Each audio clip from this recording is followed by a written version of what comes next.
ఓం నమో వెంకటేశాయ. ముందుగా మన శ్రీ వెంకటేశ్వర స్వామి భక్తులందరికీ నా నమస్కారాలు. అందరూ సుఖంగా, సంతోషంగా, ఆరోగ్యంగా ఉండాలని ఆ ప్రత్యక్ష దైవం మన శ్రీ వెంకటేశ్వర స్వామిని కోరుకుంటూ ఈరోజు ఆ స్వామి ఆశీర్వాదంతో ప్రారంభిస్తున్న ఈ వీడియోలో ఆ వెంకటేశ్వర స్వామి చెబుతున్న దివ్య వాక్కులతో మన అందరి కోసం ఒక చిన్న సందేశం పంపించారు. ఆ సందేశం వినే ముందుగా గోవింద గోవింద గోవింద గోవింద. ఇప్పుడు ఆ శ్రీవారి సందేశం. తల్లి, నీ జీవితంలో ఒక అద్భుతం జరగబోతుంది. నీవు ఎలాంటి దిగులు చెందకు. ఇంతటితో నీ కష్టాలు తీరిపోయినట్టే. నీవు ఎంతగానో ఎదురు చూస్తున్న నీ కోరికలు, నీ బంధం ఏదైతే ఉందో అన్నీ నీకు దగ్గర చేస్తాను. నీ కోరిక ఎంతో బలమైనది కాబట్టి ఇంతవరకు దానిని ఎంతో ఓర్పుగా ఈ సమయం వరకు ఎదురు చూస్తూ ఉన్నావు. దానికోసం ఎంతగానో పరితపిస్తున్నావు.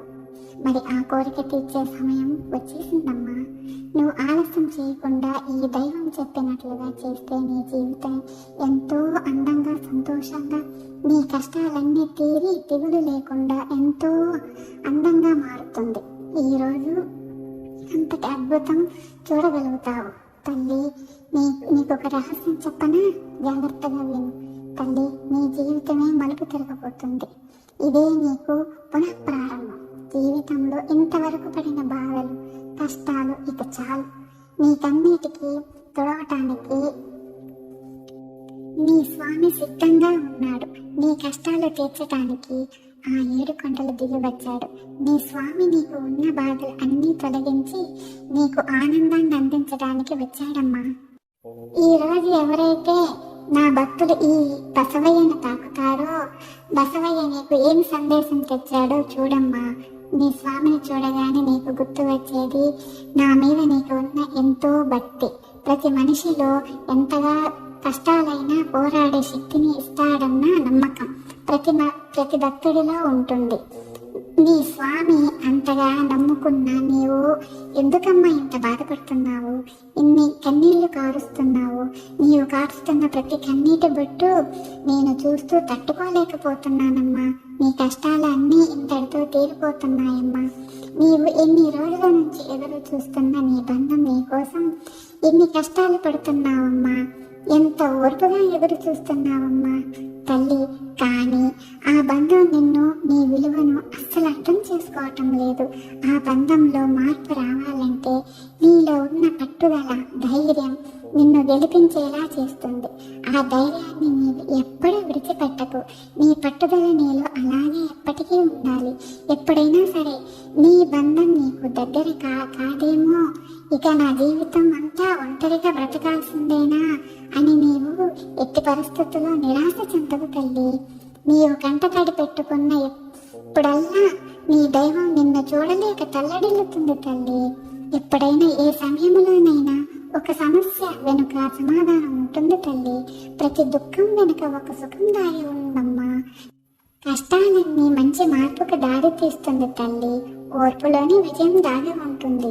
నీవు ఎంత ఓర్పుగా ఉంటావో అంత తొందరగా నీకు విజయం వస్తుంది. నీలో ఉన్న ఆత్మవిశ్వాసాన్ని నీవు గుర్తించటం లేదమ్మా. బాధలో కన్నీటితో దానిని ఒంటరిని చేశావు. నీలో దాగి ఉన్న అంత గొప్పదైన ఆత్మవిశ్వాసాన్ని నీవు మళ్ళీ దానికి ప్రాణం పోయాలమ్మా. నీవు ధైర్యవంతురాలివి కాబట్టి ఎంతటి కష్టాన్నైనా నీవు కన్నీటిని కనిపించనివ్వకుండా అనుభవిస్తున్నావు. నీలో ఉన్న స్వామి మీద నమ్మకం, భక్తి నిన్ను గెలిపించేస్తుందమ్మా. ఏ మనిషికైనా సరే శ్రద్ధ, పట్టుదల ఎంతో ముఖ్యం. ఈ రెండు ఉన్నప్పుడే మన జీవితంలో ఎదురయ్యే ఎంతటి కష్టాన్నైనా అనుభవించటానికి నువ్వు సిద్ధంగా ఉంటావు. ఎక్కడైతే ఆ కలియుగ ప్రత్యక్ష దైవం శ్రీ వెంకటేశ్వర స్వామి స్మరిస్తూ ఉంటుందో అక్కడ ఎంతటి కష్టాలైనా, బాధలైనా పటాపంచలైపోతాయి. శ్రీ వెంకటేశ్వర నామంతో ధైర్యంగా ముందుకు నడుపమ్మా. నీ జీవితంలో ఏదైనా నేను తప్పక చేస్తాను అనుకుంటూ నన్ను తలుచుకో. ఈరోజు నేను పరధ్యానంలో ఈ చిన్న తప్పు చేశాను స్వామి అని నీకు తెలిసినప్పుడు నా నామస్మరణ చేసుకో తల్లి. ఓం నమో వెంకటేశాయ అని తలుచుకో. నేను నిన్ను పరీక్ష పెట్టడానికి, నీకు ఎలాంటి కష్టాన్ని ఇచ్చినా, ఎలాంటి పరీక్ష పెట్టినా నేను వాటినన్నిటినీ స్వీకరించడానికి సిద్ధంగా ఉన్నాను. ఏదైనా కర్మానుసారం అనుభవించటానికి నేను ధైర్యంగా ఉన్నాను అని నీ పరీక్షలన్నిటికీ నిన్ను నీవే సిద్ధం చేసుకోవాలి తల్లి. ఏ కాలానికైనా కర్మకు జ్ఞాపక శక్తి అనేది ఎక్కువగా ఉంటుంది. నీవు మరిచిన కర్మ అనే కాలం విడిచిపెట్టదు. కాలం అనేది ఇన్ని రోజుల తర్వాత అయినా ప్రాణం ఉన్న ప్రతి మనిషికి మంచి చెడు అనేవి ఫలితం ఇవ్వకుండా ఉండదు. వాటిని మనుషుల మీద మనం అనుభవించవలసిందే. ఇతరులు మనకు చెడు చేశానంత మాత్రాన నీవు తిరిగి చేశాను అన్న పట్టుదల, కక్ష నీలో ఉండకూడదు. ఏదైనా నీకు సాధించగలను అన్న పట్టుదలే నీలో ఉండాలమ్మా. ఏదైనా సరే నా దైవం చూసుకుంటుంది, అన్నీ నన్ను తలుచుకొని నాకు వదిలేయమ్మా. వాళ్ళ పాపాలు కుండ నిండగానే అదే వారికి శిక్ష వేస్తుంది. నీవు బాధపడి ఆ పాపంలో నీవు భాగం పంచుకోకమ్మా. దేనికైనా మరుపు ఉంటుంది, కానీ కాలం, రేపటి రోజు అనే దానికి మాత్రం మరుపు ఉండదు. దాని పాపానికి తగ్గ శిక్షగా అదే మారుతుందమ్మా. నీవు ఎంత మౌనంగా ఉండి నీ దారిలో నువ్వు వెళతావో అదే నీవు వాళ్ళకి వేసే శిక్ష. మౌనం అనేది తల ఉంచుకోవటం కాదు, దానిలో ఎంతో సమాధానం దాగుందమ్మా. నీలో ధైర్యాన్ని నేనే ముందుకు నడిపిస్తానమ్మా.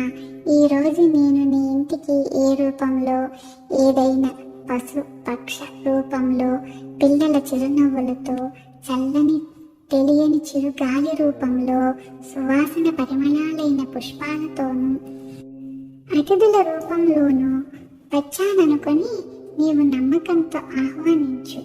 ఎంత సమస్య అయినా వస్తే నన్ను నా దైవం కాపాడుతుంది. జీవితం అనేది ఒక ఆటలాగా ఉంటుంది.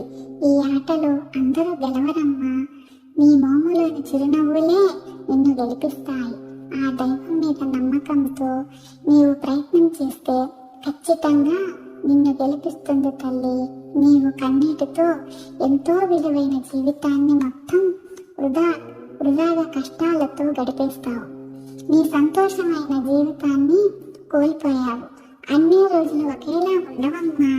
పగలు, రాత్రి, చీకటి, వెలుగు, పౌర్ణమి, అమావాస్యల కష్టాలనేవి మారుతూ ఉంటాయమ్మా. ఇక రాబోయే ముందు రోజులన్నీ ఆనందంగా ఉంటాయమ్మా. నీ దైవమైన శ్రీ వెంకటేశ్వర స్వామి మీద నమ్మకం, ఎంతో భక్తితో, ఆర్తితో నన్ను పిలవమ్మా. నీకు ఎంతటి కష్టంలోనైనా నిన్ను ఏ రూపంలోనైనా వచ్చి నిన్ను కాపాడుకుంటాను తల్లి. నీ విలువ తెలియని వాళ్ళ కోసం నీ జీవితం పణంగా పెట్టకు తల్లి. నిన్ను ప్రేమించే మనుషుల కోసం చిరునవ్వుతో ఉండమ్మా. నిన్ను నీ దైవమైన పైకి తీసుకొని వస్తాదమ్మా. నీకు ఎవరు లేరు, నేను ఒంటరిని అని ఎప్పుడు అనుకోకు తల్లి. నీకు నీ నమ్మకం, దైవం నీ వెంటే ఉందని నీవు ఆత్మవిశ్వాసంతో నువ్వు నమ్ముకోనున్నావమ్మా. దైవ బలం ఎంత గొప్పదో నీకు అర్థమవుతుందమ్మా. చిన్నతనంలో మన తల్లి తండ్రులు బిడ్డలను ఎలా అయితే ప్రేమతో బుజ్జగించి, తప్పు చేసినప్పుడు కోపంతో మందలించి, విద్యాబుద్ధులు చెప్పించి, మనల్ని ఎలా తీర్చిదిద్ది ఒక ప్రయోజకులను చేస్తారో, అలానే కష్టాలు, బాధలు అన్నీ మనకు నేర్పించే పాఠాలు. దైవం కూడా తల్లిదండ్రులలాగానే మన భవిష్యత్తులను తీర్చిదిద్ది, కష్టాలను తట్టుకుని ఒక యోధుల్లాగా తయారు చేస్తుంది.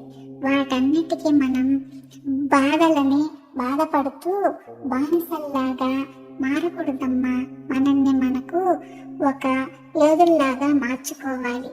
ఇంతటి గొప్ప జీవిత రహస్యం తెలిపిన ఆ వెంకటేశ్వర స్వామి అమూల్యమైన ఈ సందేశం మీకు నచ్చినట్లయితే ఓం నమో వెంకటేశాయ అని కామెంట్ చేయండి. ఈ వీడియో అందరికీ చేరేలా షేర్ చేయండి, లైక్ చేయండి. మళ్ళీ ఒక మంచి సందేశంతో మీ ముందుకు వస్తాము. అంతవరకు సెలవు తీసుకుంటూ ఓం నమో వెంకటేశాయ. ఓం నమో శ్రీనివాసాయ.